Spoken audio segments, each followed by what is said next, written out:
धाये धामों काम सब त्यागी, धाये धामों काम सब त्यागी, मनहु रंग निधि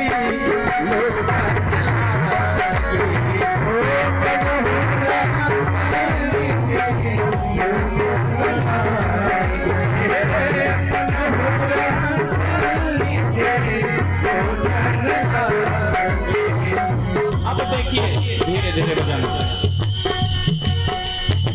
गए देखने तो देखने गए तो बाल बाल लगे हुए हैं, चंचल हैं, क्योंकि वृंदावन में गोकुल में सब स्वतंत्र थे। क्यों स्वतंत्र थे? भगवान साथ है, उनको कोई छल नहीं था, कपट नहीं था, परपंच नहीं था। क्यों? क्योंकि भगवान उनके साथ थे, उनका ईश्वर साथ दे रहा था, और ईश्वर जहां रहते वहां छल कपट परपंच सब मिट जाता। आज भी वही हुआ, सबने जाहिर किया प्रभु आए तो हैं मेले में, लेकिन सुंदर हमारे पास वस्त्र नहीं है। मेले कुचेले जो वस्त्र पहने हैं राजा कंस के यहाँ आए हैं, तो अच्छे अच्छे सुंदर सुंदर होने चाहिए। भगवान ने बोला टेंशन मत लो, हम रहे साथ तो काहे टेंशन करते, चलिए देखते हैं। भोजराज अर्थात कंस की जो सेवा वो भी करता था, उनके दरवाजे पर भगवान पहुंचे, जिसका नाम रजक था। रजक के यहाँ पहुंचे और वो इतना 20-25 जो है झुंड देखा जब बच्चों का, तो कहा क्यों आए हो? बोले ऐसा है, सबके हिसाब से वस्त्र दे दो, हम लोगों के पास जो वस्त्र है वो सुंदर नहीं है, सुंदर वस्त्र दो। बोले हो कौन? तो बोला वो रजक कि देखो हम दे नहीं सकते, क्योंकि हमारे पास जो है आपके हिसाब से अनुपात से हमारे पास कोई वस्त्र नहीं है, तो मैं आपको दे नहीं सकता। और दूसरी बात दे नहीं सकता इसलिए कि राज्य अर्थात राजा के यहाँ का सारा वस्त्र है, और मैं कंस का विशेष करके उन्हीं का वस्त्र धुलता हूँ। ते राजा महाराजा का तुम अपना चेहरा तो देखो, ग्वाल बाल हो करके आए हो राजा का रूप बनाने। भगवान ने कहा रे सीधे तरीके से दे देते तो अच्छा था। बोले नहीं तो क्या करेंगे? बोले आपको ये नहीं पता है कि हम कहाँ आए हैं? बोले हमको तो नहीं पता। बोले मथुरा आए हैं, मथुरा आए होते तो मैं जानता ही। तो क्यों आए हो? अरे मामा से मिलने आए हैं। मामा कौन है? कंस है हमारे मामा। अब तो डरा भैया, लेकिन कहा कि अगर इसमें दे देंगे तो परेशानी हो जाएगी, तो नहीं दिया। तो भगवान ने क्या किया? एक चाटा मारा। एक चाटा मारते ही ना सारी बुद्धि हरी हो गई, और क्या हुआ? उद्धार हुआ। बोलो गोविंद भगवान की। रजक धोबी का उद्धार हो गया, गोविंदाय नमो नमः हो गया। कपड़ा तो मिल गया भैया। किसी की धरती बहार रहा है तो किसी की इधर से झंडा फहरा रहा है, छोटे छोटे हैं। अब क्या करें? अब भगवान के द्वारा अब ये वस्त्र तो मिला, तो सब ग्वाल कहे देखो कन्हैया मिला तो बढ़िया मिला, लेकिन अब ये क्या करें? इसमें तो अभी गांव वाले सब देखेंगे तो यही लगेगा कि पागल आ गए। तो इसके लिए क्या करना चाहिए? तो इसके लिए तो हमें जो है किसी दर्जी की व्यवस्था करनी चाहिए। तो दर्जी के पास गए, दर्जी ने बढ़िया से सुंदर से काट काट करके सबको पहनाया। जब उसने जाना कि रजक के तो हो गई, अब मेरी भी ना हो जाए, तो इसलिए उसने सेट किया भगवान के अनुसार, बढ़िया सुंदर वस्त्र पहन लिए। तो क्या होना चाहिए? बोले सुंदर वस्त्र मिल गया तो महाराज माला तो चाहिए चाहिए। तो बोले माला की व्यवस्था कहाँ करें? तो माला के लिए सुदामा नाम का एक माली रहता था मथुरा में, उसके यहाँ गए और उसने भगवान के खूबसूरत मुखड़े को देख करके उन्हें माला पहनाया है। सभी को माला दिया, माला भी मिल गया। सब ग्वाल बोले देखे गोविंद हो रहा है बढ़िया काम, लेकिन एक काम बाकी है। बोले क्या? बोले चंदन अगर मिल जाता तो अति उत्तम हो जाता। तो भगवान बोले तो देखते हैं क्या होता है। चलते चले जा रहे थे, रास्ते से बड़ी सुंदर खुशबू आई, बड़ी शीतलता के साथ मधुर बढ़िया सुगंध वेला महकता हुआ नाकों से स्पर्श हुआ भगवान के। बोले वाह कितना सुंदर चंदन महक रहा है। वालों ने कहा कहाँ महक रहा है। तो आगे देखते हैं एक कुबड़ी कुब्जा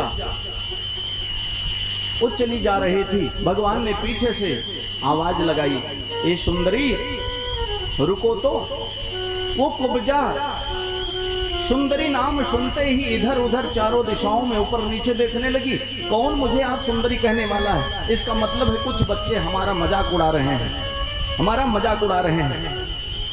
लेकिन भगवान सामने गए, ये धुआं कहां का गया? बोलो वृंदावन बिहार लाल की जय। तो मेरे प्यारे कुब्जा को देखकर भगवान ने सुंदरी कहा। तो सुंदरी कहने का वो तो एकदम जो है भगवान के रूपों को देख करके मनमोहक हो गई। धाये धाम काम शब्द आगी मन हुरंग में लूटन लागी। मानो कि वो जो है सब कुछ पा लिया हो, जीवन में सारी संपदा प्राप्त हो गई हो।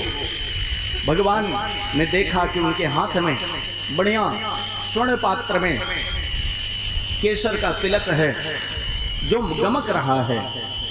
भगवान ने कहा क्या सुंदरी हम लोगों को भी तिलक मिल सकता है, चंदन थोड़ा सा लग सकता है? बोली आप मजाक करते हैं। अच्छा मैं किस तरफ से सुंदरी दिखाई देती हूँ? मैं तो 3 जगह से टेढ़ी हूँ, मुझे कुब्जा कहते हैं। आज तक कोई जो है मुझे सुंदरी कहा नहीं, लेकिन आज तक ऐसा भी नहीं मिला कि इतना बड़ा मजाक किया हो, इतना बड़ा। तो मजाक न करो। भगवान ने कहा अगर आप थोड़ा सा मुझे तिलक लगाओगे तो शायद मैं आपके लिए कुछ कर पाऊं, और यह अगर पहले लगाती हैं तो बाद में पाएंगे, या फिर ये लगाने का संकल्प लें कि चंदन दें तो हम कुछ आपके लिए फिर डॉक्टर विधि अपना। बलराम डर रहे थे कि ऐसा ना हो कुछ कर दे उल्टा सीधा एक कान्हा। भगवान ने कहा नहीं नहीं कुछ नहीं करूंगा, संभाले रखूंगा। भगवान ने दिव्य स्वरूप जो है कुब्जा को दिया। अपने दाहिने अंगूठे पैर के अंगूठे से उसके दाहिने पैर का अंगूठा दबाया है भगवान ने। एक हाथ उसके पीछे लगाया है ऊपर पर, और दूसरा हाथ उसके डोरी पर लगाया, और धीरे से भगवान ने झटका दिया। वो दिव्य सुंदरी के रूप में प्रकट हो गई। बलराम ने कहा रे देखना भैया कब के तुम वैद्य डॉक्टर हो गए। बोले चुप रहिए भैया, सब देखते जाइए, सब हो जाएगा, चकाचक हो जाएगा। और चकाचक हो गए। और इसके बाद मेरे प्यारे कुब्जा का भी भगवान ने सम्मान किया। और आगे फिर अच्छे दिन आए। फिर भगवान लौट करके आते हैं, सभागार में जाते हैं जहां पर धनुष रखा गया। धनुष देखने के लिए गए, धनुष देखने के लिए गए। यहाँ तो जनकपुर में गुरु की आज्ञा मिली है,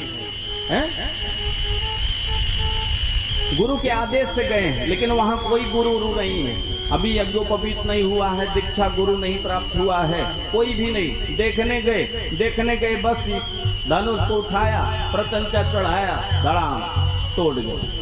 शोर हुआ, टंकार हुआ, पृथ्वी आकाश क्षैतिज अवस्था में मिलने को तड़प उठे। मेरे प्यारे घनघोर आवाज हुई। तो पहरेदार लगे थे सभागार में, उन्होंने देखा धनुष टूट गया, धनुष टूट गया। कौन तोड़ा? अरे नंद गोपाल ने तोड़ा। भैया अब क्या होगा? कंस ने कहा हो जो मैं समझता था वही होगा। जैसे रावण ने समझा था यही रात अंतिम, यही रात भारी, बस एक दिन की है कहानी ये सारी, यही रात अंतिम, यही रात भारी। ये बाजी कोई अब तक जीती न हारी, यही रात अंतिम, यही रात भारी। समझ गया कंस। और उधर रावण भी भगवान को बुलाना चाहता है।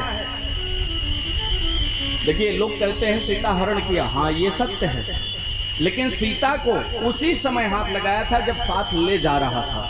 लेकिन जब आया है ना मेरे प्यारे पंचवटी में हरण करने के लिए, उसने अशब्द का प्रयोग नहीं किया है। उसने कहा मात भवाम भिक्षाम देही, माता का संबोधन किया, न सुंदरी न देवी, माता का संबोधन किया। जानता था जब तक ये नहीं चलेंगी तब तक हमारा कल्याण नहीं होना।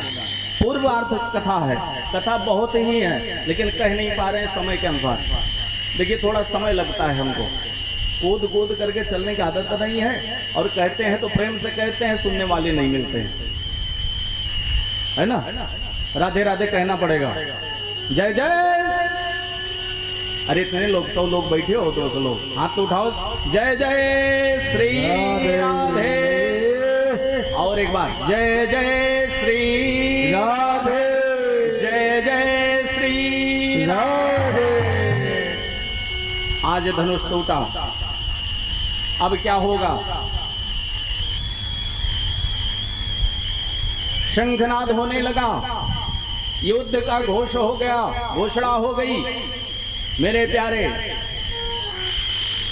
भगवान भी युद्ध करने के लिए तैयार हैं।